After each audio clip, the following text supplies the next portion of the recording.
The operation has been dubbed Operation Pineapple, Task Force Pineapple, the Pineapple Express, all names that were kind of given to it. It really is an organic, informal movement. I mean, it was not a formal operation. It was not planned.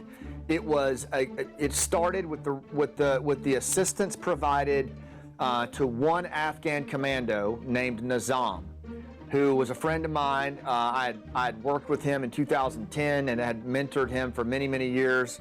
He was also a friend of James Meek from ABC News, several other Green Berets. And when it became clear that his special immigration visa that he'd applied for 2 years was not going to get past, even though it had been accepted and it was in deputy chief of mission categories, it wasn't going to get improved in time as Kabul fell. That's when I just thought, man, we've got to do some kind of reasonable action here to honor this promise and prevent what I knew was going to be either imminent execution or serious injury. And so, I called up James, I called up Congressman Waltz's office because I wanted some reach.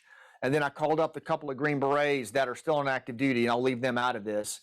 And we decided to get on the phone with Nizam, use an encrypted, downloadable app, and be his eyes and ears to try to get him to the airfield, because the calls were going out to go to the airfield from State Department, but there was no way for him to get there. He was Uzbek, he spoke Dari, he didn't know the city, and there were all these checkpoints. So we leveraged our relationships of by, with, and through, and facilitated his movement through the city, got him close to the airfield, and then made phone calls to folks inside that helped open the gate for him. And because they knew that he's a vetted partner. I mean, he is. There's a risk for execution, and there's a risk to national security if he's compromised, right? Because of the knowledge he has of special forces and special operators. So they got it, but how do you recognize him in this throng of people? And that's when they said, have him yell out pineapple. So we said to him, say pineapple. And he did, and that's how he got pulled through.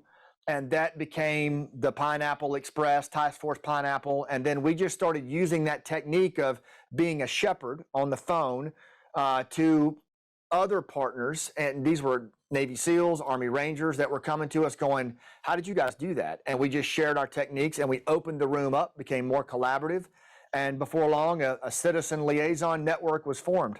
Nizam said to me, he said, sir, and he said this to James Meek too, he said, I'm not afraid of dying. I just don't want to die alone. And for so many of us veterans, that's like the worst thing in the world, man, is you don't leave anybody behind. You don't do that. And so how do we honor that promise? We stay on the phone with them, and we're their eyes and ears. And that's what we did. And there were people on the inside who helped us gain entry. And we got 700 through in 3 days that made it to freedom. These people were out there for days in the hot Afghan sun with no food, no water. They were defecating and urinating right there in the open. There were no bathrooms. You had women, the wife of an Afghan Special Forces officer who went to our qualification course, went into labor at the gate itself and got separated from her husband. And it was terrible. Children were trampled. People were shot by the Taliban while waiting there. And this was well before the ISIS explosion happened. And, and you had throngs of people who just wanted out of the country that had not applied for P1, P2, SIV. And then you had people who had applied and who were, by all definitions, made a promise to come in. And that was where we intended to provide those, because they're going to be executed, right? They are going to be tracked and hunted. They are on a watch list with the Taliban. They have the Tashkils, the biometric data. And so our goal was to try to get them recognized and pulled in a safe and efficient way. That Abbey Gate explosion, when that happened, and we lost people in that explosion because they could not go any further.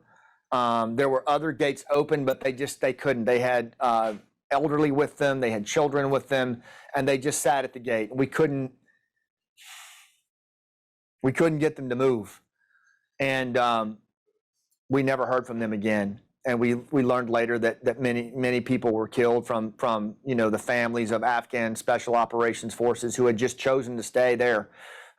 It was catastrophic. And I knew as soon as that bomb went off, that was it. There were no more, there was not going to be any more entries into the airfield.